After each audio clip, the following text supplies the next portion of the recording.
Hey, what's up everyone? This is Snick back with another Royal Revolt 2 base review. Thanks for checking this out. So in this installment, we're going to be looking at yet another individual from Vanguard Legion, Nico, who's actually paid quite a few visits to my base lately and dropped quite a few gems. And so I want to say thanks for that, Nico, and I'm back to return the favor.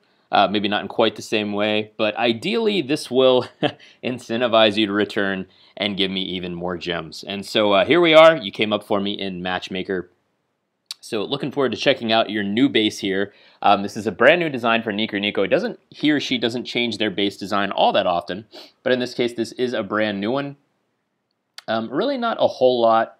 Actually, there is a lot to say about the base. It's pretty tortuous, meaning kind of like, you know, roundabout, lots of back and forth, lots of small overlapping paths and tiny little choke points here.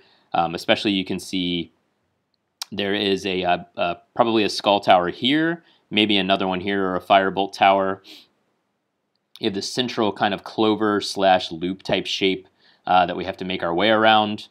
No in-corner tower here or here, which would seem to suggest that this is probably a snake / firebolt or skull tower.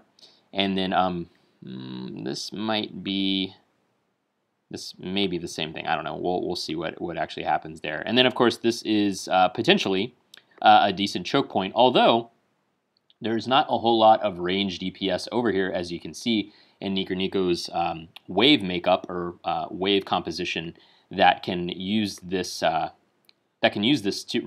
its full advantage. And so we have our blasters, not a ton, quite a few, a lot of gargoyles, and so it'll be interesting to see whether or not those are dispersed across the waves, which is typically the less effective way to use them, or they're clustered into a swarm in 1 or 2 waves, in which case they can actually deal out some pretty significant blunt damage. But we have our blasters in 3rd position, and so not a lot, and we don't have any mortars. It looks like we have some frosters, no pyromancers either.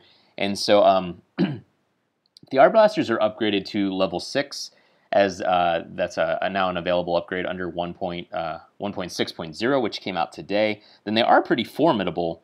Mummies are way down the list. Ogres are high, and so very important here, I think, to bring in R blasters. And as a rule now, I really, and for a long time, have brought R blasters into. I've experimented with other combinations using the mummy offense, especially with pyromancers rather than R blasters, but have really just gotten back to the classic setup of cannons, pyromancers, especially for the firebolt towers, and then of course R blasters as well, because the R blasters just burn through the ogres, and they also are doing an awesome job against mummies after they've been upgraded to level 6 with 1.6.0 here today. I went ahead and shoved that upgrade through to get them up and running, because they are the primary unit that I use in order to raid other bases. And so with that, we're going to go ahead and go into the base itself.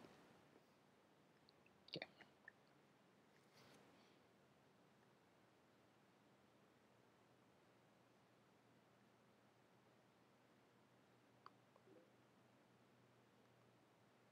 So that's a firebolt tower. And there's a snake tower. Okay. See my R blasters tearing down these ogres. Once you build up a little bit of an army of R blasters, as long as you can maintain them and not let skull towers like this guy, really get a hold of them and do a lot of damage.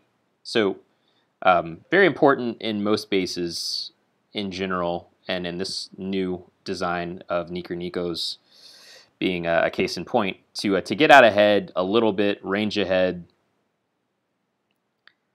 And I'm not quite as worried about the snake towers, although their hit points are really high. I think a level 9 snake tower is 22,140 hit points, I want to say, which is only about 4,000 shy of a level 9 skull tower. So that's actually changed pretty significantly. It was only just I think a couple of months ago that a level 9 snake was at 17,450, which was less than a firebolt tower. But that's, again, definitely changed. Snake towers have become a lot more prominent. I don't know why that keeps happening. Just a random little glitch where my game keeps pausing. One of these times I'm actually going to hit retreat instead and be pretty unhappy. Oops, that wasn't good. Okay, so I'm going to come back here and just consolidate a little bit since making good time, and I almost died. So not an easy base. Again, this is my first time in it. You can see that that ogre stands no chance whatsoever.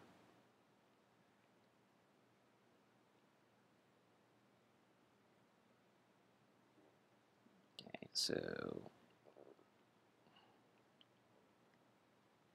I'm not going to worry about bringing down that firebolt tower. I'll let my friends back there do the job since they're right on my heels. And now we're just going to concentrate exclusively on bringing down the castle gate.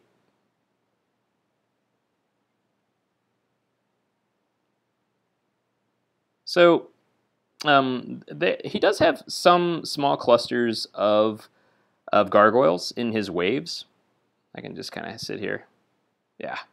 Some small clusters of gargoyles in his waves, but I would say that if you're using anything less than probably like 6 gargoyles in a wave, and so 6, that's 24 morale. You know, you have 2 spaces left if you're 2 spaces no matter what. But I would say if you're going to use gargoyles in a wave, just go all the way and max out that wave with your gargoyles, because if you don't, especially if they kind of get dispersed, which sometimes happens, they don't all move toward the same target. They'll kind of split off. So ever since the gargoyle nerf, which was important and appropriate, especially since they had a morale of only 4, that was a crazy time in Royal Revolt 2. Nice. I got some bread. And so ever since then, it hasn't really benefited you from a tactical perspective of including gargoyles in your defensive waves unless you're going to include a big swarm, so that altogether they can deal out a pretty significant blunt damage punch, because it seems like they were nerfed more than their headline statistics would suggest if you go in and you look at them. So that was Niker Nico. Again, Niker Nico visited my base quite a few times lately. We'll just go ahead and take a quick look over at the recent history of attacks that I've had. And not only Niker Nico, but a lot of his buddies as well. If we scroll all the way down here to the bottom, you can see that Niker Nico was hitting me a few hours ago. His buddy Georgie 1410, I guess it's Georgie. Sorry if it's not Georgie. Donating quite a few gems as well. And Niker Nico and Georgie are very generous, but probably no one more so than my buddy Jim Ramin, also interestingly from Vanguard Legion, who decided to drop 40 gems, and so I appreciate that, especially with those 2 Armageddon scrolls in each raid. Anyway, thank you for that, and I'm going to go ahead and visit. Let's see, who do I want to visit next? We'll visit. Let's see. OnMax actually is a great raider. He's from Immortal Legends. He always does a pretty consistently good job against my base. It's gotten a little bit harder for him, but I think he's figuring it out. So a quick shout out to him as a Vietnamese player. Might not have expected to hear me say that as a member of SK United Realms, because we have had a little bit of a rivalry going with Immortal Legends. But I do want to say that he is actually a good raider, and so my tip of the hat and a shout out to OnMax, but not so much Jim Ramin.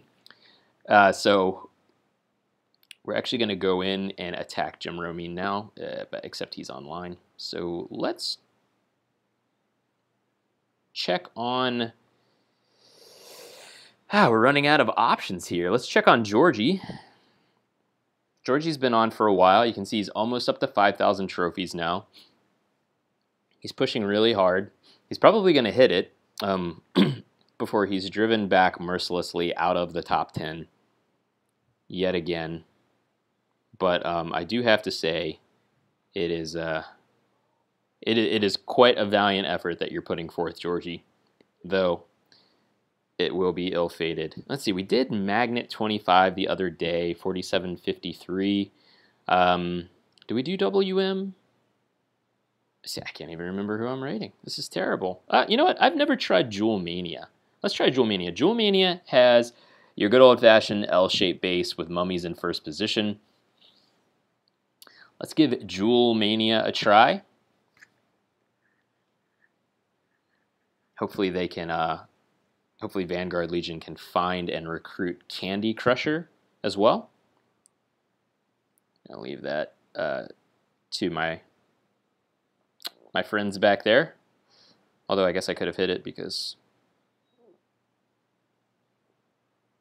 my Blade Storm ran out. So as we did just a minute ago, we're going to concentrate not exclusively, but primarily on Skull Towers, just because Skull Towers are a lot more devastating to our troops than the Snake Tower, or certainly the Firebolt Tower, especially when we're spawning a large number of Pyromancers as we are.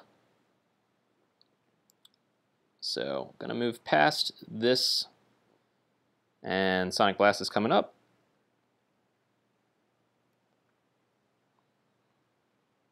Back off a little bit, move forward again. These L-shaped bases, I tell you. Just can't get away from them. Although it does seem like people are getting a little bored with them and moving away from them, so.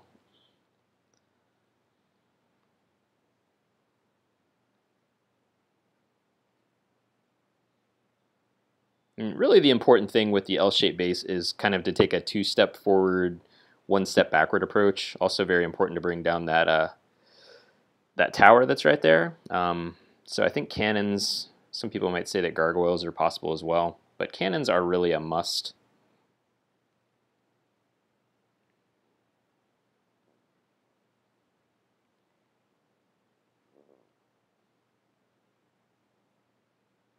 So now the question is whether or not my troops are going to be adequate to bring down all those towers before the timer. I'm playing basketball here. And I think that they're going to be up to the task, but we'll see what happens here.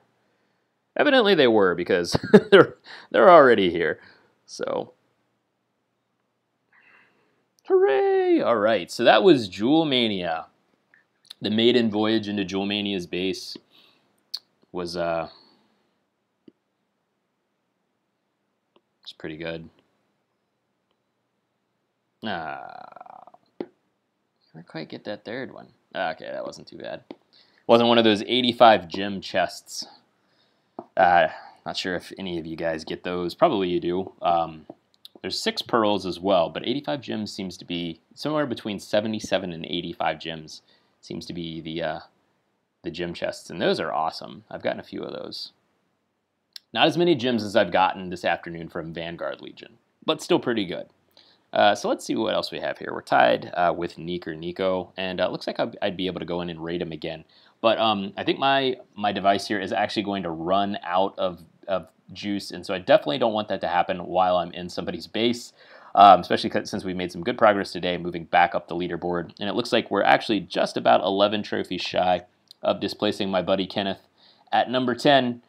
So all the more reason to hold off for now. But anyway, thanks for watching, guys, and I'll certainly be back with more raids, including lots more raids featuring Vanguard Legion, just as soon as they visit my base again and give me more gems to incentivize me to make a return visit to theirs. All right, thanks for watching.